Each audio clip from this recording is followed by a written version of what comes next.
खाना काबा की बेटियां हैं,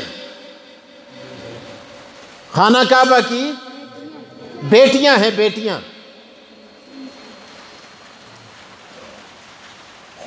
क़यामत के दिन अल्लाह तबारक व तआला जमीन की तनाबें खींचकर, खुदा कादर है कि नहीं है? बोले, कादर है। सारी मस्जिदों की जमीन को खींचकर बैतुल्लाह के साथ मिलाकर इसको जन्नत बना देंगे। एक बात। दूसरी बात,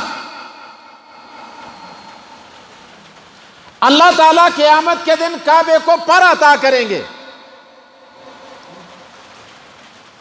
और उन परों के साथ रूए जमीन पर बनी हुई मस्जिदों को लटका दिया जाएगा। तफासीर में लिखा है कि मस्जिदें यूं लटकती नजर आएंगी जिस तरह आसमान में सितारे लटक रहे हैं,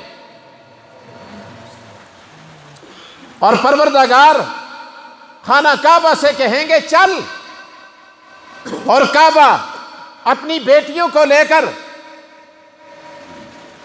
अपनी बगलों में लटकाए हुए सीधा चल पड़ेगा और जन्नत के दरवाजे खुलेंगे और ये जन्नत के अंदर दाखिल हो जाएगा। दो बातें। तीसरी बात, तवज्जो मेरी तरफ, तकरीर मौलाना बदर मुनीर साहब फरमाएंगे, मैं चंद बातें करता हूं। तीसरी बात,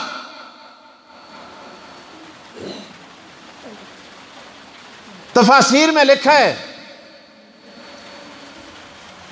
कि मस्जिदों के बनाने वाले, मस्जिदों को आबाद करने वाले, मस्जिदों में झाड़ू देने वाले, मस्जिदों की सफाई करने वाले, मस्जिद के अंदर काम करने वालों के साथ ताउन करने वाले, मस्जिदों में आजान देने वाले, सारे नमाजी, तामीर करने वाले, जिस तरह दुनिया में सफों में बैठे हुए होते हैं इस तरह सीटों पर बैठे होंगे और मस्जिदें खाना काबा के साथ लटक रही होंगी। और एक बात आपको नुक्ता बताने लगा हूं, तफासीर में लिखा है परवरदिगार की तरफ से आवाज आएगी, खाना काबा को कहा जाएगा चल।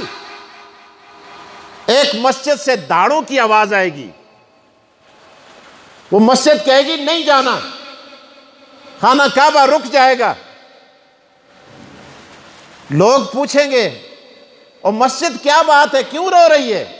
वो कहेगी मेरी एक सवारी कम है। अल्लाह, मेरी एक सवारी कम है। यार वो कौन सी सवारी है? मस्जिद कहेगी।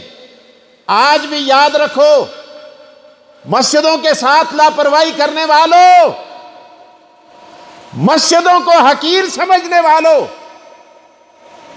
और अपने महल्लात को तरजीह देने वालों, आकाए दो जहां ने फरमाया, उलमा मेरे दाएं बाएं बैठे हैं, पूछ लीजिए इनसे, लिल मस्जिद ऐनान, फरमाया परवरदिगार अल्लाह के रसूल फरमाते हैं और लोगों मस्जिद की दो आंखें हैं, जिस तरह तुम देखते हो मस्जिद भी देखती है और तुम सुनते हो मस्जिद भी सुनती है, तुम सोचते हो इसी तरह मस्जिद भी सोचती है।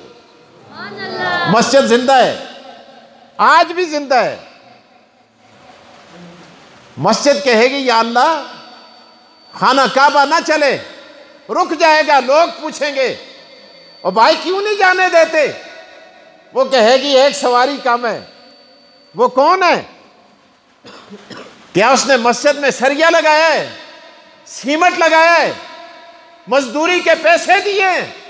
नहीं नहीं, फरमाया सरिये वाला ये बैठा है, सीमेंट वाला वो बैठा है, क्रश वाला वो बैठा है, जमीन खरीदने वाला ये बैठा है और मजदूरी देने वाला ये बैठा है, नमाज पढ़ने वाला वो बैठा है। अरे क्यों चीख रही है? सारे तो बैठे हैं।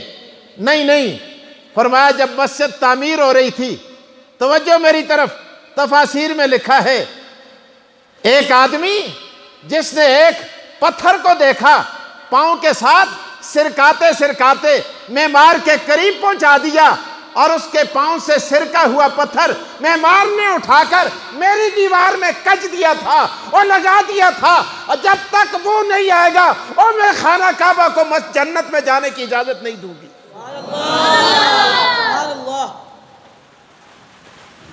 मस्जिद की फरियाद देखकर, मस्जिद की आओ फगान देखकर, मस्जिद की फरियाद और फगान देखकर परवरदिगार फरिश्तों से कहेंगे कि लाओ उस शख्स को।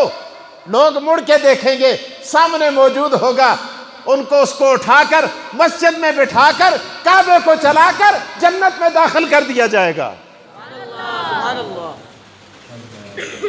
ये मामूली जगह नहीं जहां आप बैठे हो। बस्ती वालों, कॉलोनी वालों, एहसान मानो कारी इसाक का और कारी मुश्ताक का, इस खानदान का, कि इसने तुम्हारी बस्ती में आके डेरे डाल के खुदा का घर भी बनाया, मोहम्मद मुस्तफा का घर भी बनाया। अल्लाह अकबर। वरना आज कोई किसी को रोक नहीं सकता। वो काबा खाना बनाए, कोई और चीज बनाए, किसी किस्म का कोई मकान बनाए, वो कहेगा मैं अपने प्लाट पे तामीर करता हूं, मेरी मर्जी है, कोई किसी को नहीं रोक सकता। लेकिन इन हजरात का एहसान है कि इन्होंने तुम्हारे घरों के बीच में खुदा का घर तामीर कर दिया। आने वाले अजाब इस घर को देखकर और पढ़ने बच्चों के कुरान पढ़ने वाले बच्चों की इन पगड़ियों को देखकर वापस कर दिए जाते हैं। इसलिए मस्जिद के साथ ताल्लुक जोड़ो, मस्जिद की सफाई करो। अल्लाह की कसम, मस्जिद की सफाई में बादशाही है। हाँ हाँ, आज लोगों का तसव्वुर और है। वो कहते हैं भाई चुगा पहन लिया, हाथ में तस्बीह ले ली और चला कशी के लिए बैठा, इसको विलायत कहते हैं। बाबू विलायत इसको नहीं कहते। अगर वली बनना है खुदा के घर की सफाई कर।